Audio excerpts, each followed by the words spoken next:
Wrong bit. These things. He actually, you can't say this anymore, but he actually said to the bloke up on the phone, he said, and you, sir, he said, you give buggery a bad name.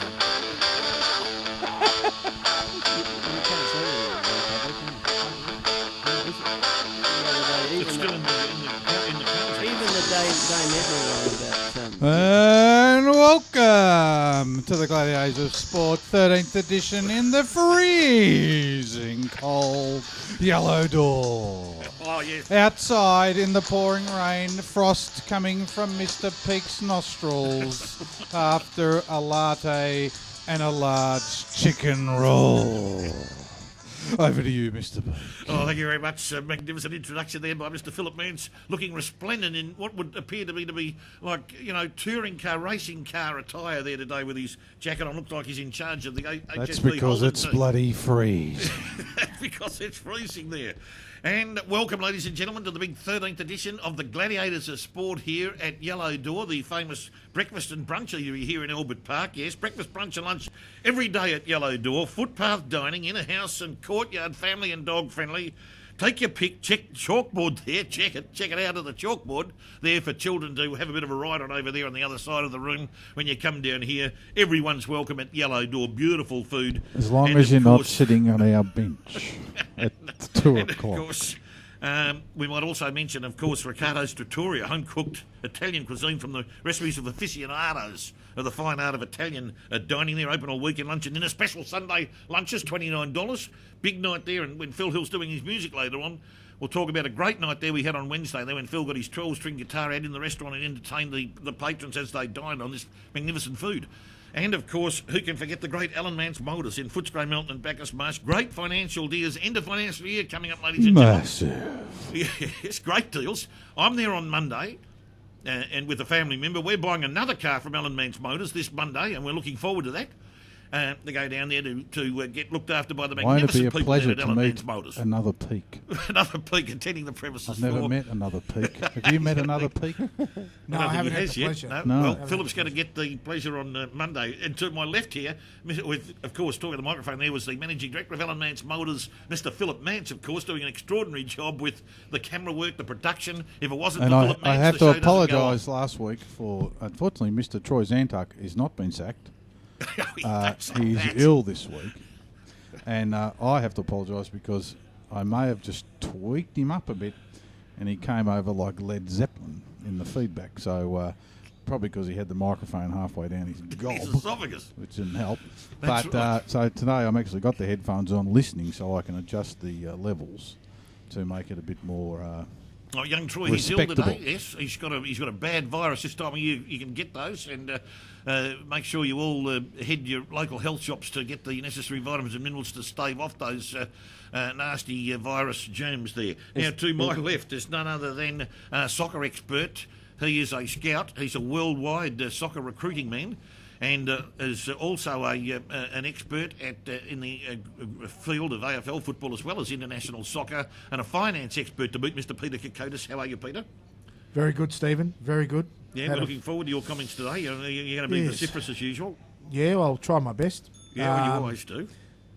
Just got a bit of a flat white down my gob because it's been freezing. It's absolutely freezing down here. It is, yes. So, we're not getting paid enough for this. But hopefully you'll irritate me enough to warm me up, which you normally will. Well, he's doing an Oliver Twist. He irritates everybody. Yeah, he wants more. He's doing an Oliver Twist. Are you any good at basketball, scouting? Basketball? No, I don't. I enjoy the NBA, and I'll comment on Cleveland's amazing victory, but no, I don't scout for basketball. Okay. Just soccer. Some Melbourne chats just got the #1 pick in the NBA in America on the way here on the radio. What's his name? I don't know. Went for Box Hill High, and he's #1 pick for Cleveland. Okay, NBA. I know there's about that. No, that's NFL. No. Is that NFL? No, it was basketball. Oh, it was NBA because there's a Greek Australian boy that's been picked up by Denver Broncos. There was too. Okay. Yeah. And introducing the great, the awesome, the intelligent Mr. Jeffrey Polter.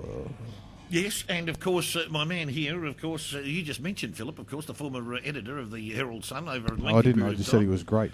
And a great sports author, Mr. Jeffrey Polter. And because we're in political mode at this point in time, I think we're going to hear a word possibly from the past from Sir Robert Menzies, are we, Jeffrey?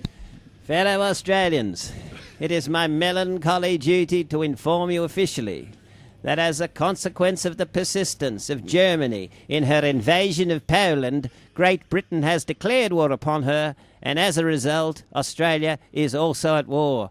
God save the King.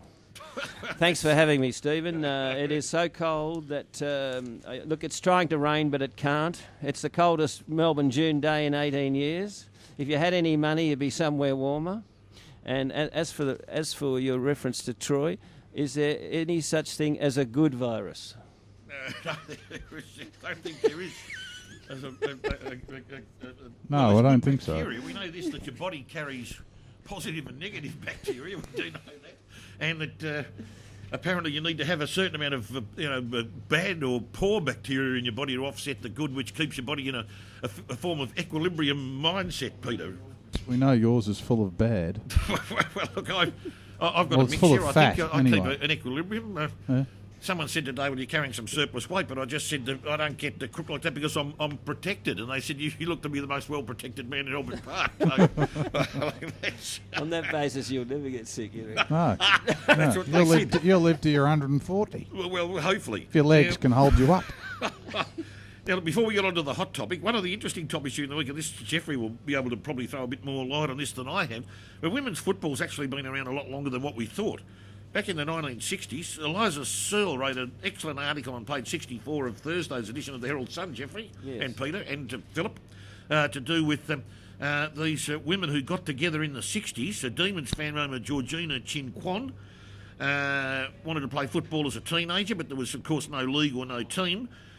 So she formed a team with her classmates from Elwood High School, members of the Elwood Elsternwick Athletics Club, and she rang up Jim Caldwell at Melbourne and asked for some Melbourne jumpers because I think she was a Melbourne supporter. She was a Melbourne supporter. So she gave this story this week. Ms. Kwan is now 69, and she said that not only that, they gave them they had shorts from athletics, they gave a full set of jumpers, and some of the Melbourne players came down to watch them. They were coached by Philip Opus QC, and Bob Tassie Johnson and Barry Burke came to watch them play back then. So, and that all happened then. And what happened, what we've got to say to ourselves after that situation, must have got some publicity in the 1960s. What's happened between now and then? But who'd they play against? Another female team? Well, they must have put some other teams together from that area to at least have something ticking over. They had social games in the 50s because there was a Collingwood, Carlton and Port Melbourne. Yeah, and there was Herb Henderson's Honeys against Jack Collins' Cuties. What's that? That would today be regarded as too sexist, wouldn't it? You know, where you have this, the world has changed, where you can't make those sort of references anymore, just as the same as you can't make those pejorative references like he girled it. Or they played like a lot of old women, you know. You can't say that anymore. Wow. No, you got to. It's a totally new. Yeah, I would have thought in those days, you know, it wasn't good, ladylike to play football, Stephen, was it? Your grandmother would have said, you know, you want to be a lady, dear, you know. Well, that's the unfortunate part of it is that there's a bit of pressure there not to play male-orientated sports, I suppose. But we've certainly broken the shackles of that ridiculous mindset from then. But Ms. Kwan said that. It was only when they played Collingwood that she caught some trouble. She was running across the ground and she copped a rabbit punch from a Collingwood female player and was knocked out, and they had to carry her off. Only against Collingwood. Well, Collingwood have been in the news all week, actually, to a certain degree, haven't they? Yeah. Well, I think, for all the wrong reasons. The new image, women's football will concentrate on the petite, I think, Stephen, and the glamorous. I don't think they'll be worried about. We're going back to the 60s where the Collingwood women were giving rabbit punches. Look, I think there's a few people out there, especially in footy, more so than other sports. See, in boxing and kickboxing, women are welcomed. I mean, they get licensed in accordance with, I think, pretty well much similar terms to the men. Women are in the Olympic Games, as we know. They do most of the sports the men do in the Olympic Games and have done so for some length of time. And in professional sport, doesn't matter what it is, golf, tennis, whatever, they've always been there to play and to participate. But we've had a problem with footy now. We've got a big problem. We've had a problem this week, and obviously the it's no longer the white elephant in the room because we can now talk about it as this Carolyn Wilson, Eddie Maguire, Frawley, Brayshaw, Carey situation which happened on their radio about the comments that were made by Frawley and Maguire, in particular Brayshaw, in that incident. And now we've seen Sam Newman, he bought into it on the Footy Show. He's now under investigation by the Australian, is it the Media Authority or whatever it's called, the Broadcasting Rights Board? Allegedly. No, they are carrying an investigation. It's in today's age, Philip. He is now being investigated. Channel 9 are being investigated in relation to those comments that were made last night. I don't know whether you watched the Footy Show. I was a bit late for me. I was in bed. It's on page 3 of today's age. The name of that organisation again is the Australian Communications and Media Authority, which controls the content to a certain degree that it's in line with legal provisions. Sounds like a toothless tiger. Yeah, and in my opinion, I don't know about that. We'll see as it develops. We'll see what happens. But in my opinion, Stephen, yes, it was a very bad thing to say. But I think somehow a lot of people have got on the bandwagon. Pedantic? No, on the bandwagon. Oh, bandwagon. Who's bandwagon? Well, on the bandwagon of let's either flog to death Eddie Maguire or flog to death Caroline Wilson or flog to death Sam Newman because they all don't, I assume, have a disregard for each other for one reason or another. But it's still, as I've said previously in a few emails to everybody, stick to the topic, not the person. Correct, that's right. Well, the topic is the topic. And what we've got here is this, and that is, these are the things that come to mind. Someone says if any female journalist, Karen Wilson, if she wants to be in the big league of football journalism, you've got to take it and cop it and all the rest of it. I haven't heard, to this day, in the history of football, any male journalist described by either female journalists or other male journalists that he goes down the water slide and someone stands on his head and keeps him underwater or whatever. I never heard that before. When they say, you've got to cop it, why should she cop something that the men haven't copped that? No one's ever made a comment about a male journalist in any stretch of the imagination in the history of football. Just time out there for a sec. They have been picking on the Hawthorn player, Dunstall. Jason. Who's been picking on it? Everybody. Picking on Dunstall? Yes. What for? In terms of referring him or comparing him to an animal of a particular No, but his nickname at Hawthorn was Piggy, apparently. Well, whatever, right? Yeah. But, again, he obviously he's copped it to the point where he won't go on the Footy Show because Sam calls him names. No, he left the Footy Show some length of time ago. Yeah, but they had a big fallout because at one stage they were cutting each other's hair and tying each other up and all sorts of stupid Newman things. kept baiting him, I think, and then Dunstall at that point in time just didn't want to have a bar of that because Jason, I know Jason, he's fairly serious about his footy and about things, and he doesn't like being set up for jokes or whatever it might be at the expense of Sam Newman or anybody else. 100%. I would tend to think. So, no, I can see where... Well, he's not a journalist, though, Philip. He's an ex-football player who is now a media identity and a football expert. I'd call him an expert, per se. So, we've had this issue. As far as I see this issue, the other point I was just going to make, Peter, just quickly was the fact that she came out... The key comment she made was this: if you don't like what I write, debate the issues with me, which is what I go on about all the time. Debate the topic. Don't attack the person. Debate the topic. Yeah, and these guys won't debate her on these issues. None of them have seemed to have written articles where they've attacked her when they've written something about them along the way. But amongst that 4 on Triple M, she has written articles along the journey which have been critical of things they've done in footy or what they're doing at that point in time. And to me, it did look like a gang attack, so to speak. It looked like a gang attack, Peter. Well, I think she's sort of well known to be, at times, she likes to attack the man a little bit. Well, I think that's a general consensus amongst her contemporaries, that she does like to target people and attack the man a little bit. Yep. So, I guess, look, it was a bit of banter, and obviously the banter got them into a lot of trouble.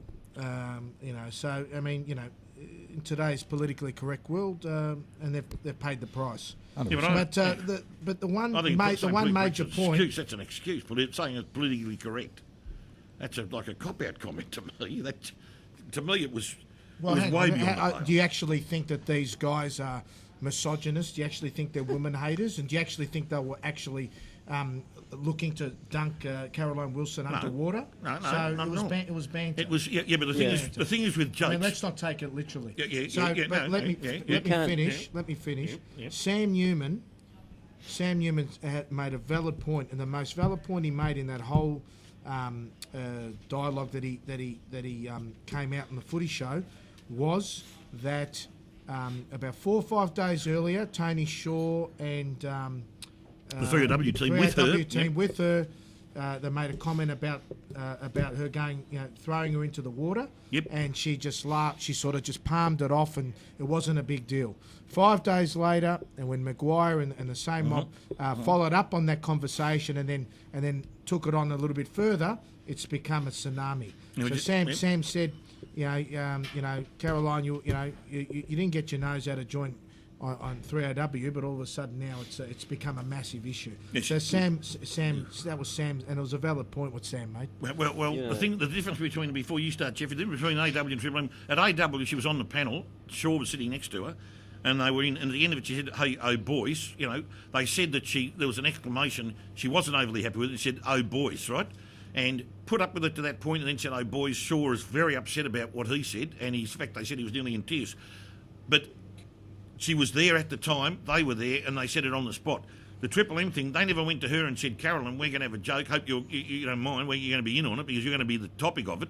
A joke's only a joke if everyone's in on the joke. If someone's a victim of a joke and they're not in on it, that's bullying or harassment. How can you have a joke without someone being the victim? Yeah, but as long as they're in on it, they say, that's okay. But normally you're in on it. You make fun of the Irish, and you make fun of, whatever. You always someone has to be the butt. The Irish of the joke. that's a population. Someone has to be a butt. That's 20 million people. Stephen, Jeffrey, your take? My point is the times have changed. You can't do this anymore. The best way to amplify this is to say, you can't say it. You can think it, but you can't say it. You can say to the umpire, "If I say that you are a dickhead umpire, will you give me a free kick against me?" And he said, "Yes, I will." He said, "Can I think that you're a dickhead umpire?" He said, "Yes, you can." We're like, I won't give away a free kick. He said, "No." He said, "In that case, I think you're a dickhead umpire."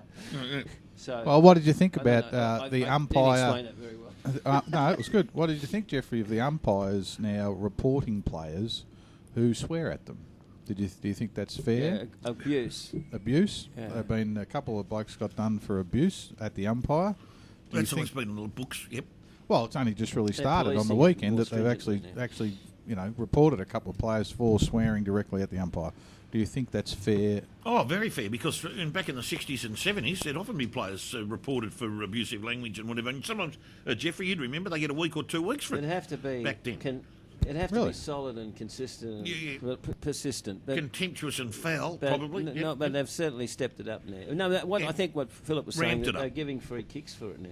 Free kicks and 50-metre penalties. Yeah, it can affect the abuse. Because they're asking people to maintain a level of professional control. I know it's a heated environment, but they're asking them to respect the judiciary. I mean, umpires deserve it of respect too. And if they come down hard on it in the AFL, Peter, then it's a huge ask.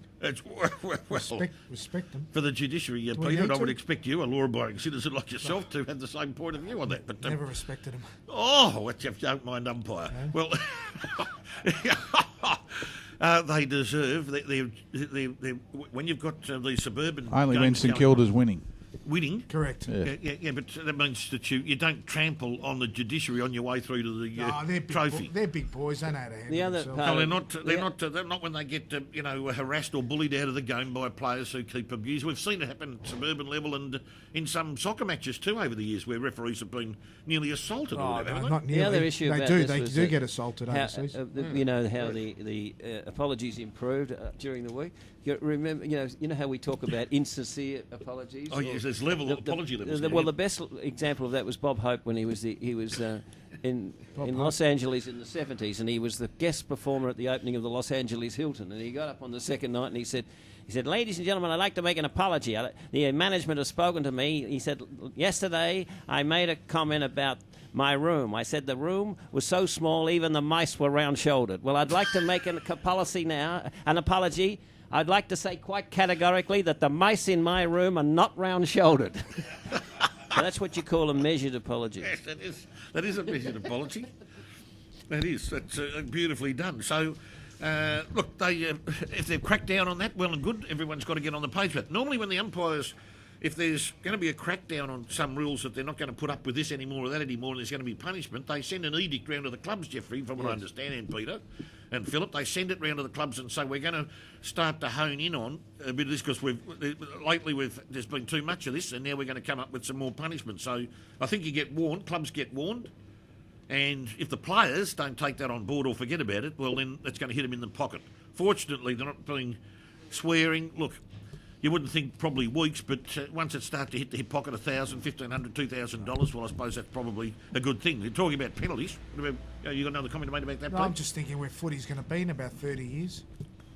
I think What are you worried will there about? be any noise in the stadium at all? Yeah, well, will we be allowed to clap? Yeah, well, Peter, I'll tell Well, you we this. might as well just all stay home and watch it on telly. You know, you see, this is that's an excessive. The good old days going in the wet area of Moorabbin, they were interesting times in the 70s. That's an excessive argument. That's an argument that Mark Fine espouses on the shows Yeah, well, I do I'm a with him. little bit with finding. Yeah, that's okay. Footy's not much fun anymore. He doesn't go much because he's, barracking wise. I have not had to restrict my barracking since I haven't had to. You want me to go there? I only barrack in a limited fashion. You just ask your St Kilda players to hit other players. Charming. Every fifth contest is hit him. So I'm looking for hard tackling. That's what I'm looking for. I don't think the tackling's up to scratch. your sometimes, favourite so- players are Carl Dietrich, Stephen Baker. Stephen Robert Baker, Muir, Barry Robert Pascoe, Muir, and and Bob Barry Pascoe. Pascoe. There's a little bit of a trend there in terms of type of footballers that you admire, Stephen. Tough and loose. So I limbs. reckon you're Yeah, a yes. little bit of a dinosaur too in your own way. Now, talking about fines, Yeah. what did you think?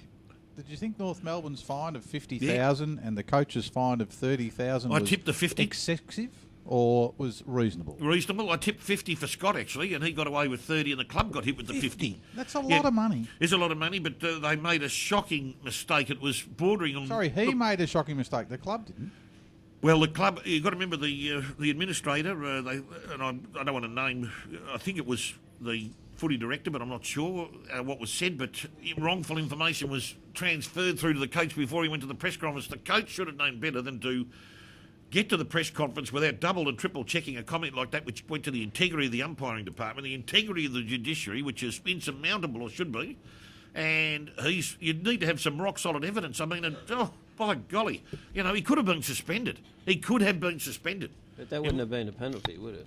Well, it would have been. He could have had a suspension with money. Therefore, he would have had to have coached the team from outside the But fence. that's no big. pretty- He's been sick several times and they've still won. Yeah, You can Darren Crockett hand coming. to someone your notes. I mean, it's not a big enough penalty to suspend a coach. Jeffrey, you've moved in I AFL reckon- circles, yeah. more than us. But do they normally, on the side, do they sort of corporates and sponsors chip in and do they actually pay the fines? Well, there's a lot of. I mean, things. half the time, There's a lot of this. I mean, for a start, they get 1/18th of it back because it all goes into consolidated revenue. And I remember once I said to the fellas, "Why don't you all break the law equally, offend equally, and then you'll all get your proportionate back on an equal proportion of the consolidated revenue."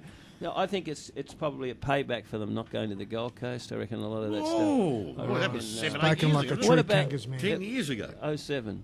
What about this idea? You're a legal man, Stephen. What about some of it being suspended? When do they decide that a fine? Is that It's so you insufficient. won't re-offend or something? You get some of it. Well, Normally they don't with- want to affect the Normally ability with of the big club. fines, Yeah. normally even with Essendon, and normally with big fines, some of it is suspended according to your behaviour over the next Look, year. you've or got to two. remember Why that- wasn't that applied? On a legal basis, I mean, when you make a comment like that about someone's job, that they've made a decision that's they're umpiring in a dishonest or an allegation of that type, that's bordering into defamation as well. So we don't want to go down that track, but I mean, it's a very serious thing to do, to be criticising the judiciary on that basis. So they've got to cop those fines and cop them sweet. Don't whinge, just pay. And in fact, club supporters are now set up a website to help the club pay those fines or Yeah, whatever. That's what happens. They don't end up paying anyway. No, Well, they've got to still raise the money. I mean, so far, I read the paper, they'd raised $800. So there's a fair margin to But that was just a nominal thing. That was just to show that the clubs. It was, but they're not going to raise. Look, if every 80,000 on the website. How many supporters have North got now? How many supporters they You're got? not going to get them from members. You're going to get them from 35,000 supporters. So they put $2 in each to pay it off. $2 each. 42,000. Yeah, 42. $2 each, and then you've got 84,000. I was only kidding when I said that about the Gold Coast. Throw the $4,000 into a club barbecue. Seeing that you're worried about legally. I was only kidding when I said that. It's always the corporates, the heavy hitters come in. The heavy hitters come in and always put the money. Well, yeah, not too sure. Sometimes the AFL make you pay the fine, and they want to see that you've paid out a cheque out of a chequebook that's in your name, and it's been registered, possibly with your accountant.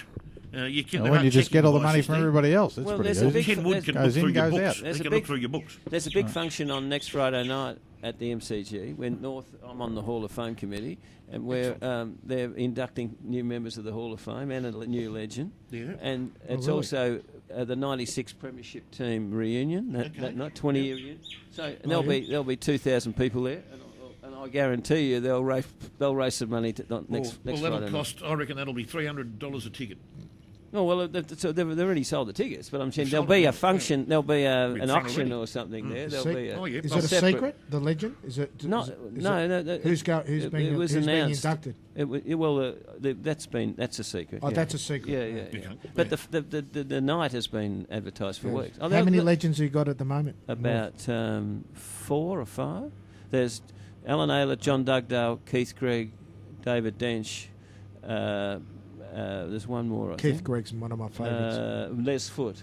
Les Foot. Yeah, Les Foot. There's 5 legends. Yeah. Now, the elephant in the room there is, when does Wayne Carey get made a legend? That's right. Given that I don't know when those 5 were made, but Carey's been touted as being arguably the equal or one of the greatest players in the history of AFL football. Yeah, he's not a legend yet, and Malcolm Blight's not a legend yet. And you mentioned, but the next best 6 or 7 players, well, obviously Brent Harvey, isn't it? But because he's still playing, you have to be retired for 5 years. Well, you've got to be retired 5 years. Yeah. Well, I think he's a walk-up but there will be a new one. I can't tell you who it is, but he's a great of the club. Well, look, all I can say is that we know the background, we know the traumas and all the rest of it. But if a legend of footy, if he's regarded as the greatest or equal greatest player who ever played the game, at some stage of the game, the North Melbourne, your people on your board who are selecting have to address that issue. And it's a tough issue, but it will at some stage. The only reason I mentioned this was to point out that the club's lost $80,000, but I'm sure that there'll be a lot of feeling at the function next, and they're capable of raising a fair whack. Timing's perfect. I reckon that the auctioneer up there who's doing it, he'll just say, right, let's raise some money now for the Scott North Melbourne fines or whatever. Yeah, and that's exactly right. Who'll put your hand up and tell us what and people will come around and write down, Joe Bloggs $1,000, Billy Smith $500. How much are you going to tip him? Well, look, I'm not a North member. Oh, but you're a football man. I'm a football supporter, but I don't pay other people's or offer to pay other people's fines for them when they make tragic mistakes. You got deep pockets, short arms, deep pockets. Poor errors of judgment or whatever. Eh? And that's why I'm not going to kick in for that. I mean, can't you? I do like Brad Scott. Don't forget, I was the person who said in March this year that North would win the flag, and I'm still. Yeah, now hang on a second. I got a bone to pick with you about that. On the radio last night, if North keep losing, they're going to drop out of the 8. They won't drop out of the 8. That's what he said. Who said that? On the radio last night on 3AW, they reckon mathematically, if they keep, they've got a very tough draw, and if they keep losing, they will drop out of the 8s. And I think they're down to 4th after last night because the top 8 is so tight. Yeah, it is tight. But there's 8 points and percentage between 8th and 9th. Yeah. Well, they can drop to 8th. In fact, after they could round finish 16, they finish. I did allow a predicator last week. If they lose in Perth in the week after next, they could be. I've tipped them to win that game, right? Let's go through Port Adelaide. I'll beat them. They're better than Where? them. Where's that? That's at Etihad. We were just talking about. You meant briefly, didn't you? You just meant short term. So there's 12 wins. Collingwood, well, that's a walk-up start. That's 13 wins. Then they've got St Kilda, who pushed them out hard. St Kilda, that's a line ball game now. Western Bulldogs, line ball. Hawthorn MCG line ball. Lost to St Kilda for about 20 years. Sydney, but we pushed. Hang on a second, that's not right. That's not right at all, Jeffrey. You know that. Now, you know that. Now, Sydney. I remember one day Gary kicked 6 at your beaters. Yeah. Well, 2003, there was that game where Thomas said to them at half time, or at quarter time, he said, "You're all selected as athletes. Get out there I'm not going to give you On game Lee plan. Brown. He kicks Get six on out Lee there, Brown. and then St Kilda went Remember Lee berserk. Brown? I think and we've then got a better head-to-head than Turn than into a you, shooting Jimmy. shooting Can match. we stick to the top well, 8 not instead of St St Kilda. Kilda? St Come on, Kilda- but all over. no, I've got a early better What days. are the rest Yeah. of the rounds? Keep Yeah. going. The rest of the Yeah. rounds, boys, Check hang on it a second out. as we're just going through that. Sydney will probably beat them, but where am I now? I've lost the space. I've got it back again. Lost the Hawthorn at plot. the MCG will be tough, but that's no lay-down misère for either of them. Sydney, we said, I'll give Sydney that. GWS at Etihad, that's the line ball too. So they've got 4 line ball games, and I've given them maybe 3-4 wins out of the rest of their games. So they're going to finish minimum 14 wins. Minimum 14 will get that'll get them in about 6th or 7th. It won't get them top 4 Top because four. I've Is got. that Kangaroos? You'll need 17 wins to finish 4th. And those Who's teams that? that are Kangaroos? below, Kangaroos. teams that are Kangaroos. So hang on, they're going to win the premiership from 6. No, are no, I they? never said that. I said that their bare minimum is 14 wins, and that would put them 6th or 7th. But I'm telling you, they'll still They've make got, top they've got 4. no chance of winning the premiership. Jeffrey? Well, No that's chance. your opinion. No Peter. chance. That's your opinion. They've a chance to drop You are right highly down in opinionated. the 8, but not from the 8. That's the difference. Especially if you've backed them to win, you're giving them the There's- kiss of death. The I problem haven't is backed them yet, but teams they're like 13 Port to 1. Adelaide and Melbourne, they've got to win 8 out of 9 or something. They're not going to win 8 out of 9. No, So, so Melbourne. moving Have you on. seen St Kilda's draw? Let's just Yeah. talk about St Kilda. St Oh. Kilda got to play North, Sydney and Geelong this week. and how many games has St Kilda won? 3 They games won in a 5, weekend. but they've got 10 left. The other games they play... 9 out of 10 you've got to make.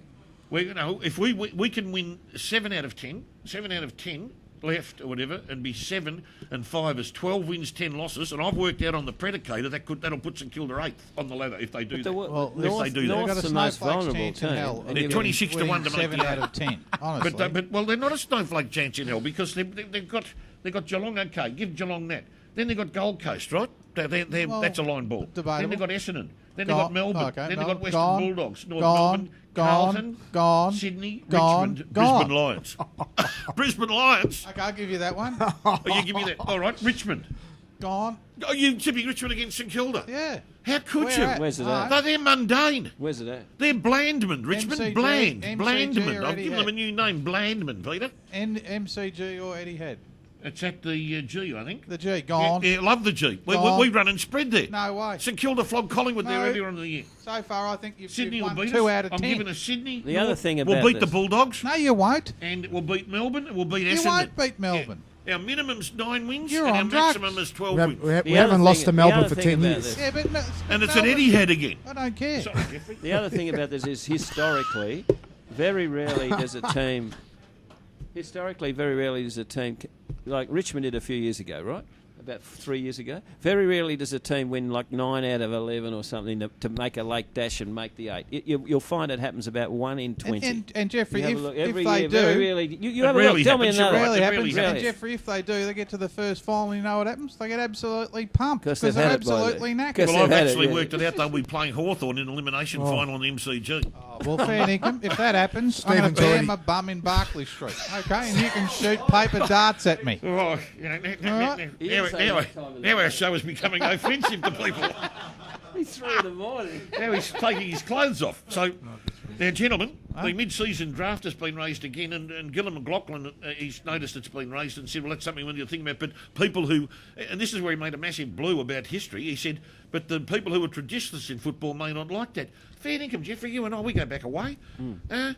We had in the old system, you could transfer mid-season. You had to transfer by the 30th of June. Remember Chris Mitchell, he went from Geelong to Carlton. They had finals on, or they tried to get the final 71. He left Geelong and went to Carlton. I mean, Billy Barrett, St Kilda. He went from St Kilda to Richmond. St Kilda to Carlton after about 6. He played 3 games and was out for 4, and then he transferred. They used to do deals on June the 30th. June the 30th, they do the cut deals. off. You know, Rene Kink would go to Essendon or Yeah. Alan Edwards. And then the next Remember week these it'd be fellas? another jumper, The Russell last day, Green. The last, yeah. And St Kilda Hawthorn, that Dale had its, Perovic. but it also had its negative aspects. You'd find the guy would turn up to training and find that someone else has got his locker. Jumper. Yeah. It's like that. You're Stephen Torbett or something. Because no. You're off. You're off to Sydney. You're off. Yeah, you see you later. You know? Football officials have a reluctance to ring up the victim or the. there was a case, wasn't one there? wants to tell 'em. Stephen Ick was in saw someone in the car park at Waverley or something. It's not Stephen Ick, Russell Green. Russell wasn't it? Green, yeah. The deal had He been said, "What are you done doing here? You overnight. meant to be at Glenferrie You Oval." should be at the wrong ground. Yeah, that's right.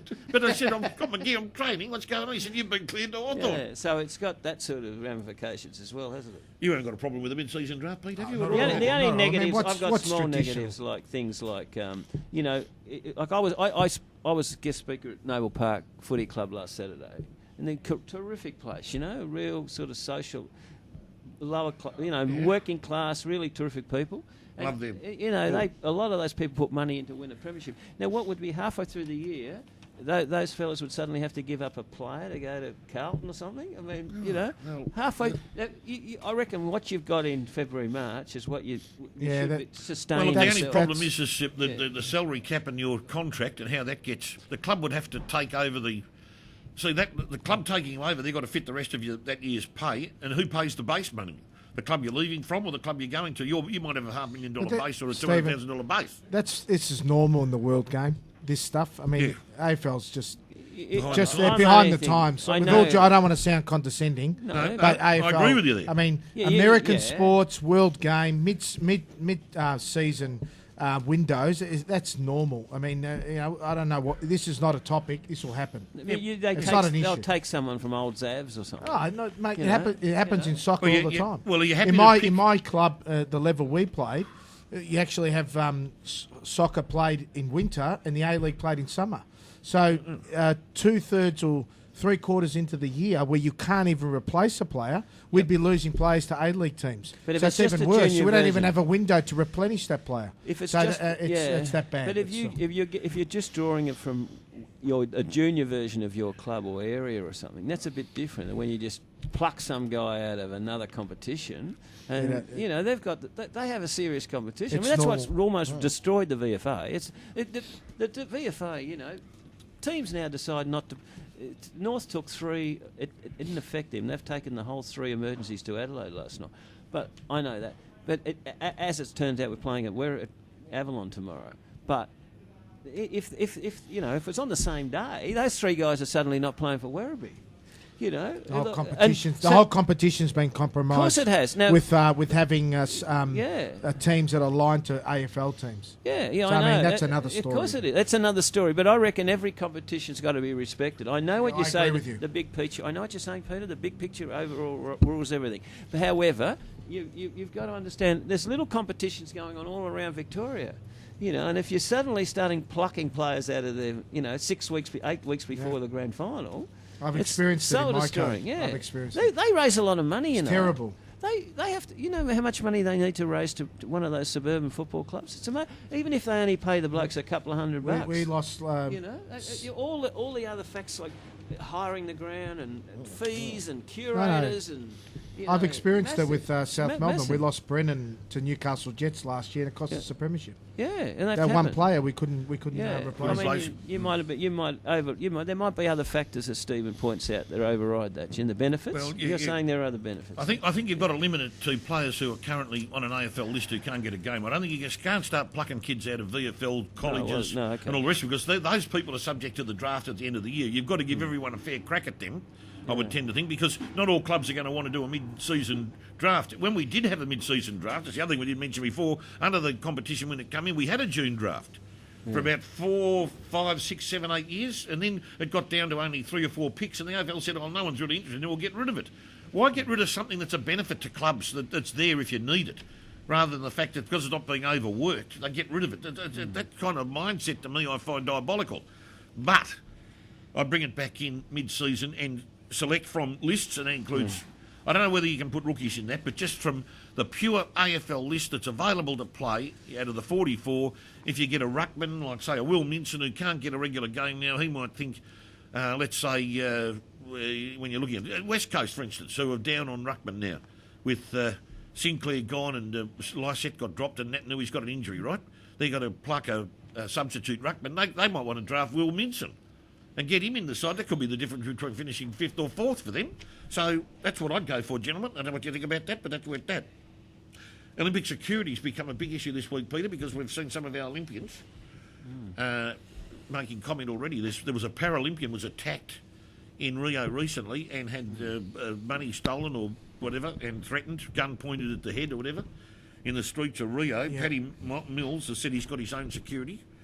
And Joe Ingles is leaving his pregnant wife at home and said she's not coming to Rio during the Olympic Games, and now they're talking about extra security all round. Which is fair enough. Rio, I've been to Rio several times. It's an interesting place.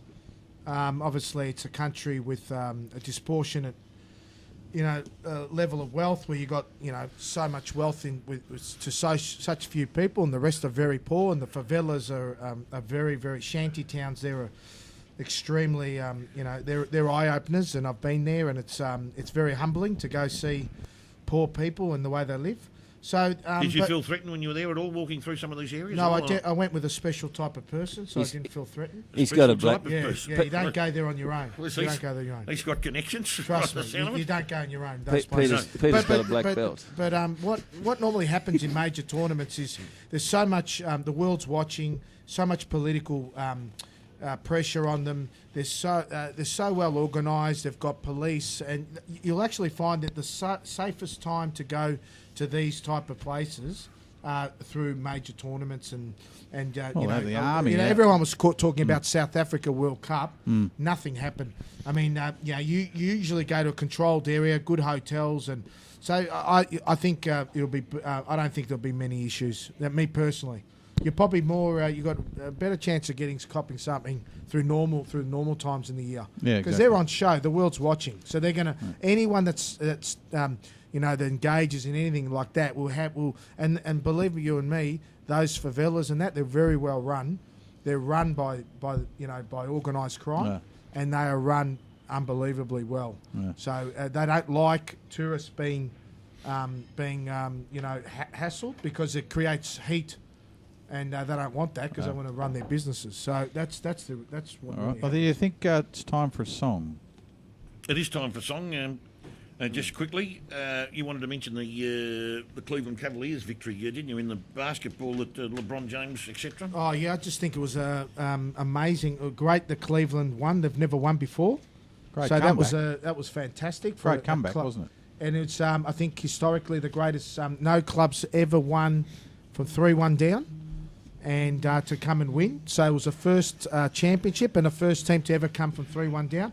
And I think LeBron James has a real claim to being the greatest of all time. I think there's an interesting argument with Michael Jordan now after his achievements. Do you think he's better? I don't know if he's better, because I'm a bit of a romantic. I love Jordan, the Chicago Bulls era. But, I mean, I think he's definitely in the conversation now. There's no doubt about it. Very good. And you got Larry Bird in your top 5? Larry? No, definitely Larry not. Bird. No, he's not in my top 5. Oh, your top 5, Larry Bird. No, I'm an LA Lakers man, so you wouldn't have Larry Bird in my top 5. Boston boy. Hey, Sorry? The Boston boy. Yeah, I was an LA man in the 80s, so I went for the Magic Johnson. I went for the brothers against the Whites. And not the Bird. Magic Johnson said he was his greatest opponent. Yeah, Larry was very, very good, but I wouldn't have him in my top 5. You know what they say about Larry Bird? Wilt the Tilt Chamberlain being there. The Bird is the word. Yeah, well. You're an idiot. Now, we've got some music coming up here now. It's our songs obviously heavily flavoured towards the Eddie Maguire, Carolyn Wilson controversy. So Philip Hill is right here, our musical director. The first song is to Rod Stewart's Sailing, called Eddie's Sailing. And from there, we're going to go into a little bit of Sweet Caroline. We're going to do a you medley. Singing, Mr. Peak? Yes, I'm doing some singing. Then I will. Then I'll just leave for a few minutes. Yeah, that's all right. The embarrassment for me might too much. We're going into a Carolyn by Johnny Young. That's going to do that falsetto, or what do they call it, a cappella. A cappella. And then we're going to finish off with.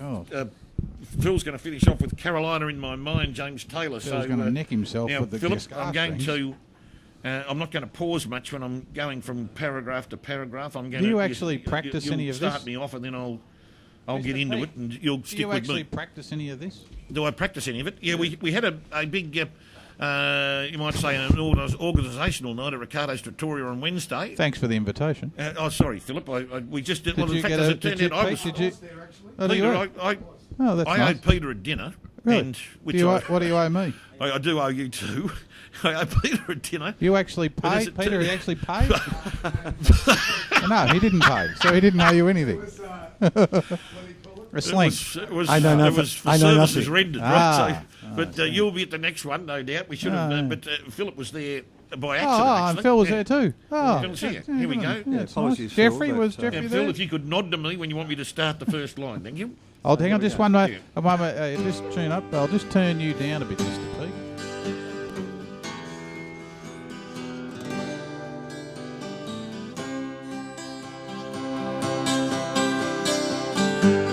called Introduction, Peaky.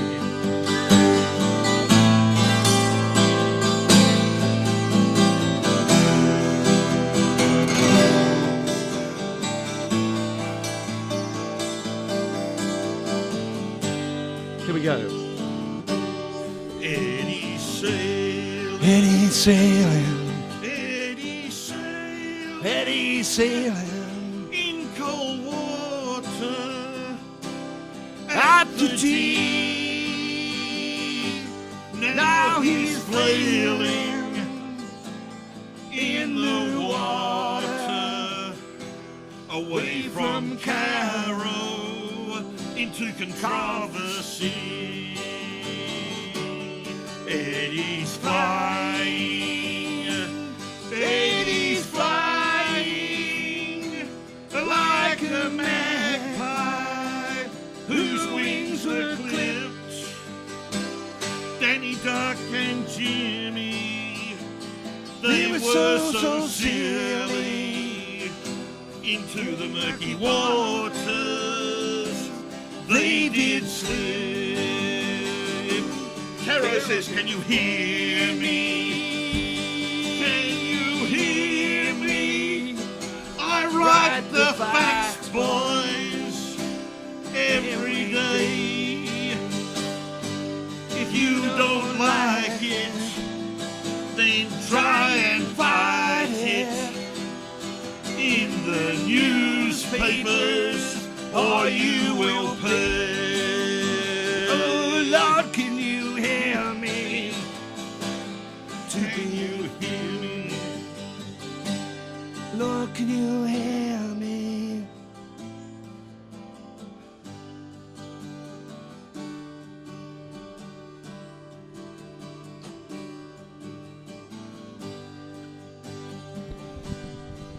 Here we go. Where I begun, I can begin to know it, but then I know it's growing strong. Was in the spring, and spring became the summer. Who'd ever believe you'd come along? Hands touch my hands, reaching out, touching me, touching me. Sweet Caroline, boom, boom, boom. Good times never seem so good. Wow, wow, wow. I've been inclined to believe they never would.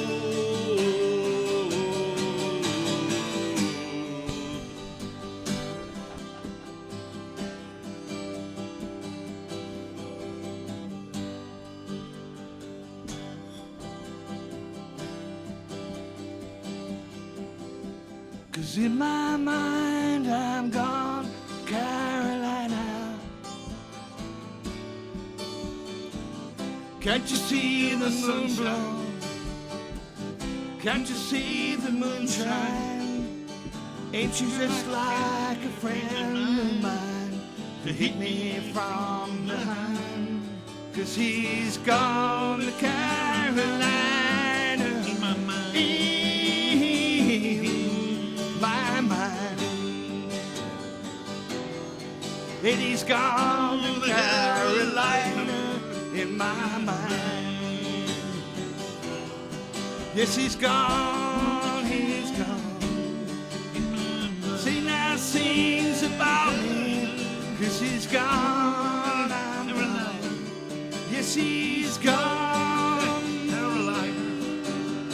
See, now sings about me, cause I'm gone.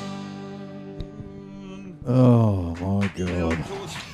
Actually, the first one was excellent, I must say. The second and third, it sort of got worse as it progressed. Safe to come back. I think, yes, Peter, I think you're very safe to come back. But no, Mr. Peake and Mr. Hill. Picking up on Eddie sailing, I reckon. Mr. Hill, thank you very much. That was excellent.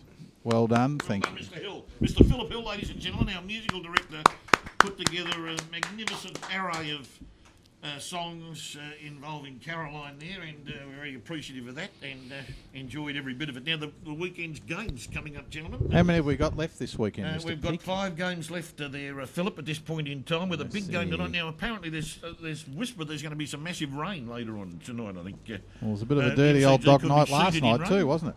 Well, in Adelaide? Last night in the Adelaide game, I'm not too sure about the conditions there. I saw bits of it. And the Frankston trains cut in too, so there'll be the Frankston line, has been cut to get off a walk for a while, then get on a bus. Are there many Collingwood supporters who live in Frankston? Exercises. Yeah. Oh, they're everywhere. Collingwood supporters. Frankston, though?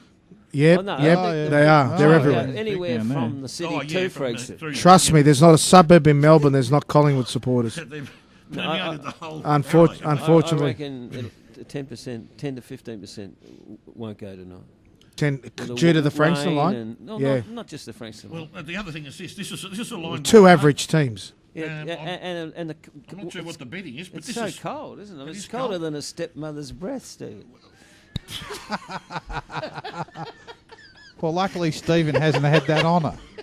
Now we're getting back to biology class again. Anyway, we won't worry about that. Let's concentrate on the football. Yeah. This is an even game in my book. Yeah. In my book. Right, in for Collingwood. Cloak has had another reprieve from the coach, but he's only promising a game this week, Peter. No further promises unless he produces tonight there, and he could be on the trade list at the end of the year. Brown and Ace coming out, goes Frost, Witts and Crocker is injured. For Fremantle, there at this point in time, for them, in comes none other than Hanneth. And out goes Smith with the hamstring. Fremantle, of course, last week were absolutely superb in their flogging of Port Adelaide over there, and they've found some good young kids coming through. Collins, that big, strong kid, he's built like a truck. He's at centre-half back, and he and Cloak, that would be an interesting combination there tonight if they get together and start to do a bit of the old Fred Astaire. Where is it at? Get tangled up. And Weller and these kids coming through. Another boy, Darcy Gray, and some of these boys are real good kids that Ross Lyon's developing. Now, Philip, I have to take you to task. Oh, please do. You said a few weeks ago that Fremantle wouldn't win a game for the rest of the year, and they finished last. Yep. Now they're 3-10, and they're on the way up. I've got them finishing with 8 wins. 8 wins and 14 losses. I've got. I had a predictor from last week, which at the moment has to be amended due to North's losses. Amended because you have no idea. Losses, have it? Everybody's going to win 14 games. 8 wins and 14 losses. I've done my arithmetic. When you do the we're going to get to the end of the. Excuse me. We're going to get to the end of the year, and we're going to go through all the crap that you've spoken about the whole year, and we're all going to stand and laugh. And you go, about this. I had to change that. Can we do it? Can we get a producer to get all the predictions he's done through and clip it together? Because I reckon you've got that many wrong. Yeah, you're absolutely including North Melbourne to win the premiership. That's a joke. They'd be lucky if they make the 8. Remember that they said to the coach, "You can't make it." He said, "Yes, we can. We'll win 6 of our last 4." So, Peter, your pick. Obviously, look, if too many wins, not enough losses. If Cloak's playing for Collingwood, I'm going for Freo. Really? I'm going for Freo, which is unfortunate because I never go for Ross Lyon teams. But I'm not a fan. You're conflicted here, aren't you? I am very. I hate both. You've got so much hate in you. Yeah, I despise both. But no, it's inbred. It's ingrained in me. My information is that Cloak's gone from Collingwood next year. And that they're having a red-hot go. They got next year. They'll have to pay a fortune. No, but they're trying to offload him. And they're having a red-hot go at Hogan from Melbourne. And I pray that Melbourne can keep Hogan because I would hate to see him play for Collingwood. That would be. These two. No. Collingwood's having a red-hot go at Hogan. They wouldn't have enough room in their cap, would they? Well, they want to get rid of Cloak. For Hogan, yeah. Right. So Stephen, Peter, sorry, these two teams are the nemesis of St Kilda, aren't they? And so I think it's the most difficult game of the round. But and bringing Cloak, I noticed you got to think about this. Bringing back Cloak has meant that Collingwood are at their wits' end. But I'm going to go for the minute toss-up, Collingwood. I'm actually after Freo's great form last week, and I was the only one to tip them here last week, mind you. I'm actually going to stick with them here because I think with everything that's happened with Collingwood this week, and I know the off-field stuff, even Nathan Buckley says it does affect the players. I think he said that today. I think that they're going to be, with all there's a maelstrom going on around that club at the moment, and So the who's president winning? hasn't helped. Who's winning? Fremantle for mine by 10 points or 12 points. Collingwood Richmond by 5 goals. Yep. Can I pick? Is that all right? Freo. I'm going Collingwood now. Yep, there you go. 2 and 2. 2 and 2. Okay, Richmond are playing Brisbane on MCG Saturday, 1:40 p.m. That'll be a lock-in. I don't know how many they're going to Lock in. lock in. They only open one or lock two them in to gates. keep No them parking, so you got to get there by train. 20,000 people, maybe 25,000 at the most. Yeah, what's happened to the On a Tigers? cold Saturday in winter, Richmond v Brisbane Lions, and Richmond are just mundane, and they're paddling a bit. Although they've had a few wins, they've won 3 of their last 5. 4 of their last 5. They've won. But where are they paddling? Aren't they? Seem to be paddling together. And they won't be. The Richmond players won't be. They won't be interviewed on the radio after. Oh, that's the right. game, They've No, got a Triple ban M. on Triple M. Yep. Well done to Richmond for making that move and to invoke their policy or whatever. And I wish St Kilda Well, hang had on. done the same thing. Hang on. So it was okay for Martin to attack a woman No, with be easy here. with, Be ch- with easy. with chopsticks, but all of a sudden now they're well, taking the moral line, are they? Well, What a Well, they've joke. learnt We from their don't know. lessons. I always knew I disliked Richmond, but we don't know the it full just goes up another ramifications notch. of Goes the up first another notch. incident. We don't know the full. We've never seen a full and comprehensive police report produced to the public, Yeah. which hasn't been produced. So really, at the end of the day, and there's Allegedly. been some conflicting material there. Allegedly. The whole thing's alleged. Alleged. And there was, we really can't talk about it anymore because No, it's fair been, enough. it's been Move on. dismissed. by Who's the- gonna win? The police have dismissed it at this point, Who's- and the alleged victim. And is the woman dismissed- was would left appear out dismissed. hanging out to dry, So- wasn't she? Who's Richmond? It would appear to be that Who's gonna win? Everyone's got their Peter? opinion on that. I don't like talking about cases that still could have civil ramifications. Well, I'm trying to move on. You're talking about it. Peter, who's going to Yeah, win? Richmond will win this game, but I don't know whether Tiger Army. They've disappeared, mate. Apparently, they're supposed to be through thick and thin, but looks like they've gone walkabout because they don't turn up anymore. Jeffrey? I think if they don't win by 12 goals minimum, then they're it'd be a big surprise. Well, I don't think it's going to be all that one way. Vlastuin and Menadue coming for Richmond. Ellis is out with a groin injury, and Rioli has a family matter to attend to. The Rioli grandfather in the family has passed away, and their family funeral. Cyril Rioli, Daniel Rioli are not playing AFL football this weekend, and we pass on our best wishes and sympathies to the Rioli family because they've been superb. In relation to the football situation. Dean Rioli, Morris Rioli, the number of other players, Michael Long, who have come out of that family. It's just it's unbelievable. You love family them tree because of it talent. reminds you of ravioli. Who's going to win? They did. They actually had the names were compressed, weren't they? There was Morioli and Cirioli. Yeah, probably. You compressed their They're names. not compressed or whatever. It's Cyril and Morris. One word. Who's going to win, Mr. Peake? Well, look, if Richmond don't win this, then, what's going on? There'd have to be a crisis call or an inquiry amongst They're their not going to board. lose. Right. So Richmond by none more than 4 goals because I think Brisbane will really take it up to them. All right. And Big Merritt, who runs around like a truck without brakes, he will cause a few collisions. I think it's the worst Brisbane team I've ever seen on Really? paper ever. Okay. Well, It yeah. is. It's 30 years. tragic in a way. In names, maybe not in talent, but just in exposed names. Well, and that's we talent. don't know them. They've I mean, got they 3 just don't know premierships. them. They can live off that for a while. Yeah. Live off it for a while, but They've had enough. They've had enough success. GWS v Carlton. We've got some time here. we Let's don't. spot the stadium Saturday afternoon. In comes Johnson. Palmer, Mumford is back in there. The big mummy who's got the big fitness levels back. Out goes Reid. Down here. Hoppers has managed this week. Carlton in at Tutt and Phillips. Out goes Armfield with the groin. That's a bad loss now because they've been in hot form, Armfield. And Goddinge is out with the hip injury, a tall man. GWS Carlton, Peter at spot the stadium Saturday. GWS got too much to play for. They'll be too good. The guru Bolton, don't underestimate it because he told us during the week that it's not talent, it's system and effort. So there you are, Peter. Don't worry about talent anymore when you worry about footy clubs. It's system Well, and that's effort. when you don't have any talent. That's what you say. So- but they've got some good young players, Carlton, but not for this year. No. Well, that's got to come through Clarkson a bit, that type of thing. Well, if they can beat Sydney by 7 goals at Spotless, they can beat Carlton by 7 goals at Spotless. So, Right out. do you know Mr. who Peake? you know who he's cloning there in his comments? System and talent. No system and effort. System and effort. It's not about the talent, it's about system Is he going to and say effort. it? not about the Ross talent. That's what he line. said. So, in other words, another coach once said, he says, Well, turn him down all I now. need is foot soldiers to do the job I tell them to do and I can win matches. Was that Patton? R. Lyon. You sure not Yes, Patton? the Oh. current Well, it was coach. Jack Dyer Can we said... go through a show Hang without on, him Pete. Mentioning Patton out and of Ross. context? Can we Pete? go through a show? Jack Dyer said to the team once, he said, I've only got 2 words for you players. Believe in yourselves. Jeez, failed mathematics. St Kilda. Failed. St Kilda are playing Geelong. And Eddie had Saturday in a big game, Peter. I'll be sitting next to you and, Oh, God.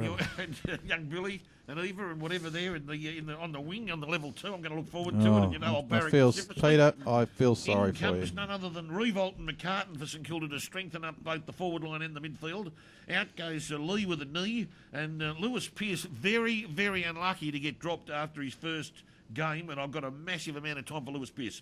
In comes Guthrie for Geelong. That's a massive in because he is on fire. He's a and gun. Caddy's out with him. He's a gun, Guthrie. Yeah, Absolute Guthrie's a gun. gun. I'm disappointed with him coming in. I would have hoped he would have been out for another week. Yes, that's another midfielder But, we've got to cope with there. yeah, but look, you know, look, everyone be saying Geelong, but I'm quietly confident we're going to really take it up to Geelong.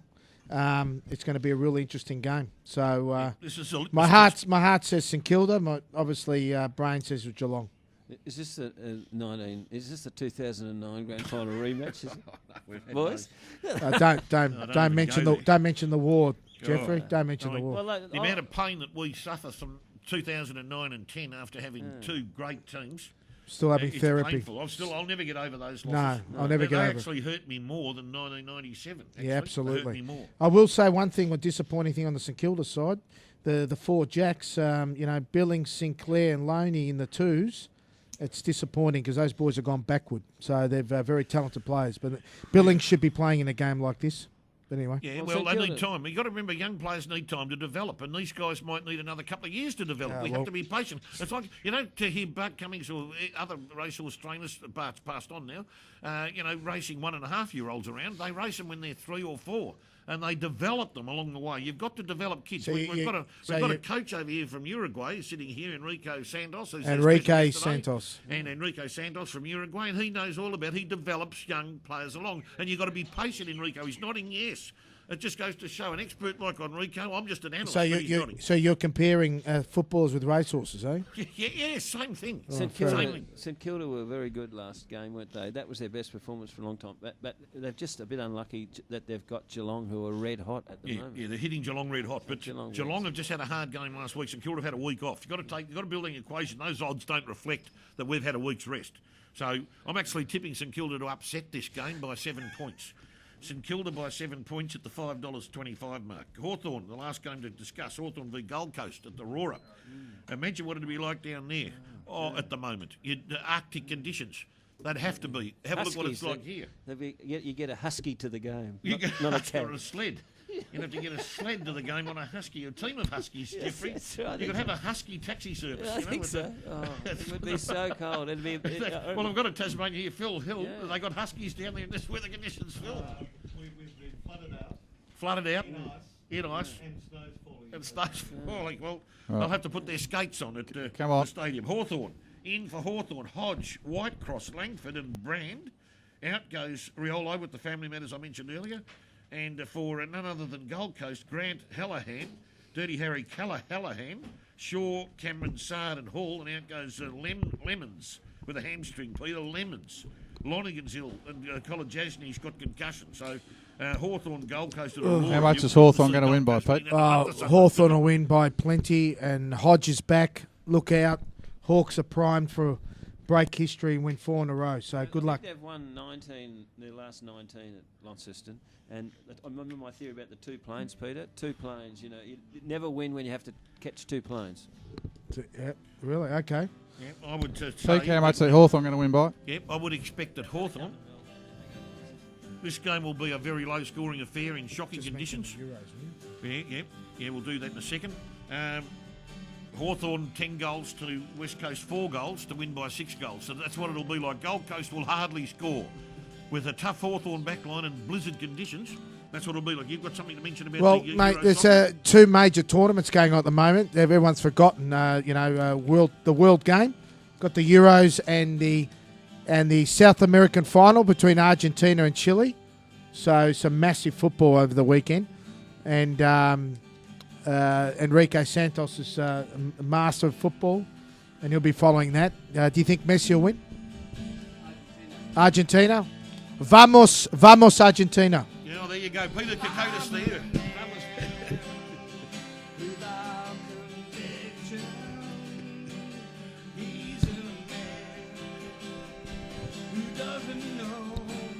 Well, you can thank everybody now, Mr. P.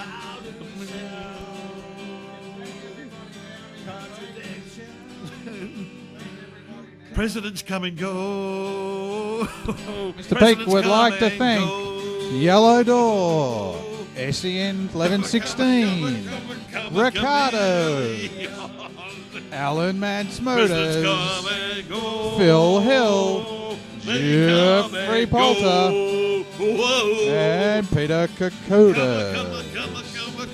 Oh my God. See you all next week. Presidents come and go. They come and go. Goodbye, everybody. Gladiators of Sport, 1116 SEN. We're all from there. Peter Kokotis, Jeffrey Polter, Phil Hill, Stephen J. Peake, and the magnificent producer, Mr. Philip Mance. Without him, this show would not go on. Well done, Philip there, and our special guest today, Nancy is there, and Mr. Sandos there, our good friend there, Enrico Sandos from Uruguay, soccer coach. Good to see you. All the best, and see you next week. Come and go.